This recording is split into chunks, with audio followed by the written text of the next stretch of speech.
Kama ghafla unaanza kuchukia dhambi, una hamu ya maombi bila kushurutishwa, na moyo wako unakuonya kabla hujakosea, usidharau hilo.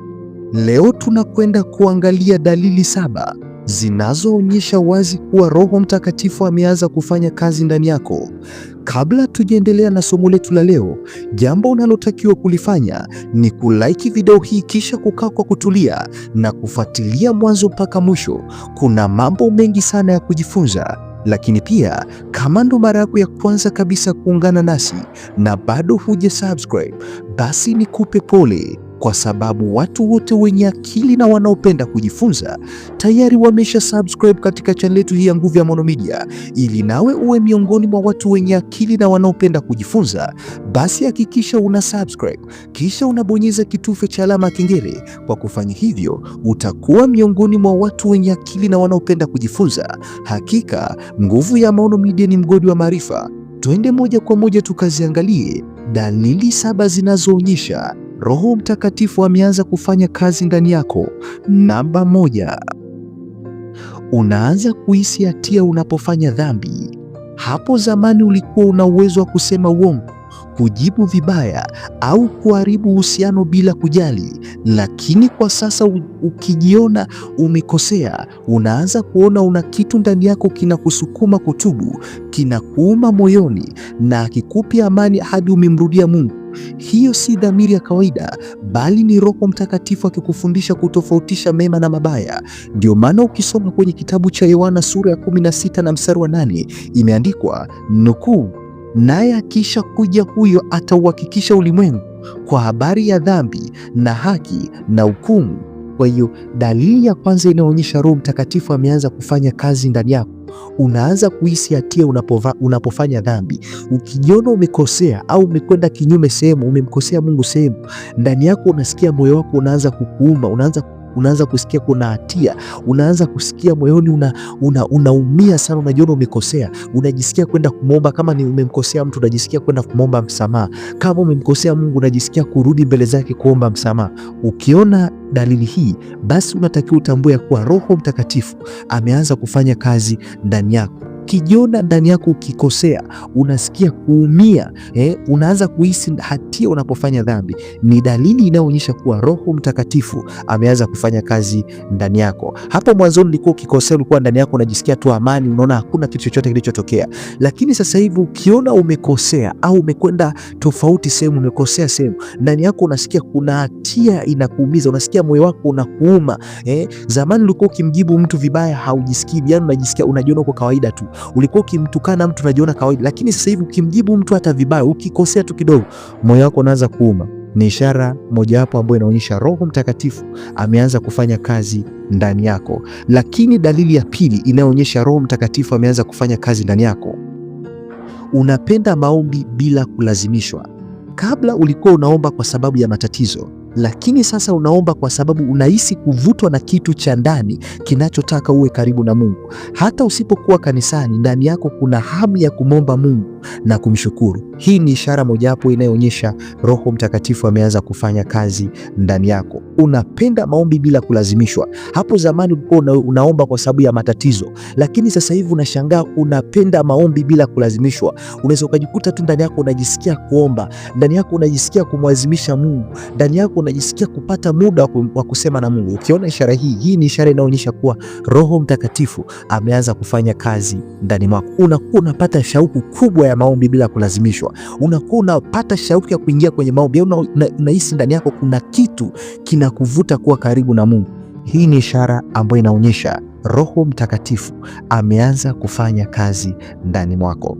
Lakini dalili ya tatu ambayo inaonyesha Roho Mtakatifu ameanza kufanya kazi ndani yako, unaanza kupenda neno la Mungu. Roho Mtakatifu anapokaa ndani yako, anakuletea shauku ya kulisoma na kuliishi neno la Mungu. Unapofungua Biblia, mistari ambayo zamani ulikuwa hauielewi, unaanza kuielewa, na wakati mwingine inaanza kuzungumza na wewe moja kwa moja. Unajikuta unaelewa kwa undani, unaona uzuri wa maneno ya Mungu na hata unakumbuka maandiko bila kujisukuma. Hii ni ishara inayoonyesha Roho Mtakatifu ameanza kufanya kazi ndani yako. Unaanza kupenda neno la Mungu, unajisikia shauku ndani yako, unaanza kupenda neno la Mungu, unaanza kujisikia shauku, unapata shauku ya kulisoma neno la Mungu. Hapo zamani ulikuwa una shauku ya kulisoma neno la Mungu, lakini sasa hivi unaanza kusikia shauku kubwa sana ya kulisoma neno la Mungu. Kipindi cha nyuma ulikuwa unasoma neno la Mungu mpaka siku ya ibada, unasoma Jumapili mpaka Jumapili, au unasoma mwezi mpaka mwezi mwingine, lakini sasa hivi unajisikia shauku ya kuzisoma neno la Mungu. Ukiwa umetulia unajisikia kushika Biblia yako na kusoma neno la Mungu. Yale maandiko ambayo hapo zamani ulikuwa uyaelewi, lakini sasa hivi ukianza kuyasoma yale maandiko unaanza kuyaelewa vizuri, unaanza kupata mafunuo juu ya maandiko. Ni ishara ya wazi inayoonyesha Roho Mtakatifu ameanza kufanya kazi ndani yako. Lakini dalili ya 4 ambayo ukiona basi unatakiwa utambue Roho Mtakatifu ameanza kufanya kazi ndani yako. Unaanza kupigana vita ya ndani yako mwenyewe. Unaanza kupigana vita ndani yako mwenyewe. Ndani yako kunaanza kuwa na mgongano wa kiroho. Sehemu moja inakutaka ufanye mema, lakini nyingine inakuvuta kurudi kwenye mazoea ya zamani. Usiogope, hiyo ni ishara nzuri. Ina maana Roho Mtakatifu yupo kazini akipigana nafsi yako, akipigania nafsi yako ndani yako dhidi ya asili ya mwili. Ndio maana ukisoma kwenye kitabu cha Wagalatia sura ya 5 na mstari wa 17 imeandikwa, kwa sababu mwili hutamani ukishindana na roho na roho kushindana na mwili, kwa maana hizi zimepingana hata hamwezi kufanya mnayoyataka. Kwa hiyo dalili ya 4, unaanza kupigana vita ndani yako mwenyewe. Unakuwa unasikia ndani yako kuna sehemu inakutaka ufanye mema, lakini kuna sehemu nyingine inakutaka uende yafanye matendo ya dhamani ambayo ni chukizo kwa Mungu. Yaani unakuwa unasikia vita ya ndani kwa ndani. Sehemu moja inakutaka ufanye mema, sehemu nyingine inataka ufanye mabaya. Basi unataka kutambua Roho Mtakatifu yupo kazini kukupigania nafsi yako.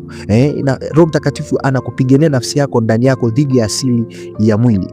Lakini dalili ya 5 ambayo inaonyesha Roho Mtakatifu ameanza kufanya kazi ndani yako, unaanza kusamehe kwa urahisi. Zamani ulikuwa na roho ya kisasi au kinyongo, lakini sasa hauwezi kubeba chuki. Ukiwa na maumivu ndani yako, kuna kuja sauti ya upole inayokwambia samehe kama Mungu alivyokusamehe. Unakuwa ndani yako unaanza kusamehe kwa urahisi. Zamani ulikuwa mtu akikosea, ulikuwa unaweza kukaa na kinyongo mwaka mzima, ulikuwa unaweza kukaa umsemeshi mtu mwezi mzima, hauongee na mtu, ulikuwa una kisasi ndani yako. Lakini sasa hivi ghafla unashangaa unasamehe kirahisi. Mtu amekukosea, ndani yako unajisikia tu unamsamehe kirahisi. Hii ni ishara inaonyesha Roho Mtakatifu ameanza kufanya kazi ndani yako. Lakini dalili namba 6, unaanza kupenda utakatifu na kuchukia dhambi. Unapoanza kuona mambo ya kidunia hayana ladha kama zamani, au unapochukizwa na maneno machafu, filamu zisizo za kiungu au maisha ya nasa, basi unatakiwa utambue Roho Mtakatifu anakuwa na kuonyesha kwamba unazaliwa upya kwa ndani. Roho Mtakatifu anakuondoa taratibu kwenye yale yasiyompendeza Mungu na kukuweka katika kiwango kipya cha utakatifu. Kwa hiyo ukianza kuona, unaanza kupenda utakatifu na kuchukia dhambi. Unaanza kuona zamani ulikuwa unaipenda dhambi, lakini sasa hivi unaanza kujikuta unachukia dhambi ile. Unaanza kuchukia anasa, unaanza kuchukia filamu zisizokuwa na utukufu mbele za Mungu. Unaanza kuchukia dhambi. Ni ishara inaonyesha Roho Mtakatifu ameanza kufanya kazi ndani yako. Lakini dalili namba 7, unaanza kuhisi amani isiyoelezeka. Hata ukiwa katikati ya matatizo, ndani yako kuna utulivu wa ajabu. Wengine wanapaniki, lakini wewe unakuwa unaamini tu kwamba Mungu yupo nami. Hiyo amani ya ndani sio ya kawaida, bali ni tunda la uwepo wa Roho Mtakatifu. Ndio maana ukisoma kwenye kitabu cha Wafilipi sura ya 4 na mstari wa 7 imeandikwa nukuu, na amani ya Mungu ipitayo akili zote itawahifadhi mioyo yenu na nia zenu katika Kristo Yesu. Kwa hiyo ukiona ndani yako unaanza kuhisi amani isiyoelezeka, upo kwenye changamoto au upo kwenye shida, upo kwenye magumu, lakini ndani yako unahisi kuna amani ya ajabu, ni ishara ya kuwa Roho Mtakatifu ameanza kufanya kazi ndani yako. Ni matumaini yangu kuna kitu ambacho umejifunza. Mungu akubariki sana, lakini pia Mungu akubariki wewe utakayetumia muda wako kushare link ya video hii kwa ndugu, jamaa na marafiki. Mungu akajibu hitaji la moyo wako. Ninakupenda sana, nikutakie wakati mwema.